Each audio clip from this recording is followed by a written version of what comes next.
সন্ধ্যায় নাস্তার ক্রেভিংটা আমি ঝাল বড়া বানিয়ে সেরে ফেলি। তো আসসালামু আলাইকুম এভরিওয়ান। এই ঝাল বড়াটা আমি কি উপকরণ দিয়ে বানিয়েছি চলুন এক ঝলক এটা ঝটপট দেখে নিই। প্রথমে আমি এখানে আটা, চালের গুঁড়া, ধনিয়া পাতা, লবণ আর বেকিং পাউডার নিয়ে নিলাম। এরপরে আমি কিছু পেঁয়াজ হাতে একটু ডলা দিয়ে তারপরে দিয়ে দিব। চাইলে আপনারা কাঁচামরিচ ইউজ করতে পারেন ঝালটা বাড়ানোর জন্য।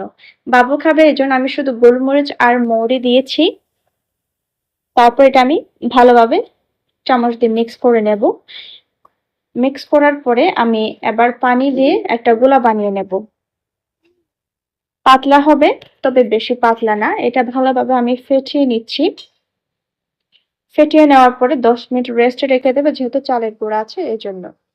10 মিনিট পরে এবার চুলায় একটা কড়াই বসিয়ে দিয়ে তেল দিয়ে দিলাম। তেলটা গরম হয়ে আসছে কিনা চেক করে এবার ওই গোলাটা আমি তুলে নেব, যাতে বেশি কালো হয়ে না যায় পরে। এবার আমি আস্তে আস্তে চামচ দিয়ে একটা করে গোলা দিয়ে বড়াগুলো ভেজে নেব।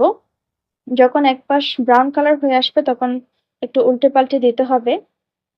বেকিং পাউডার আর চালের গুঁড়া দেওয়ার কারণে এটা অনেক মুচমুচে হয়। এবার একটা যখন সুন্দর কালার চলে আসবে, মুচমুচে হয়ে যাবে, তখন এটা তেল ছাড়িয়ে তুলে নিতে হবে। বাকিগুলো আমি একই প্রসেসিং এ ভেজে নেব। আমার সবগুলো ভাজা কমপ্লিট হয়ে গেছে।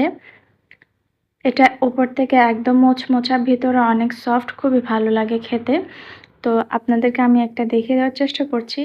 এই পর্যায়ে এটা খুবই গরম, আগে থেকে ঠান্ডা করা একটা আমি বড়া দেখিয়ে দিচ্ছি। দেখেন ধনিয়া পাতা দেওয়ার কারণে অনেক কালারফুল দেখাচ্ছে।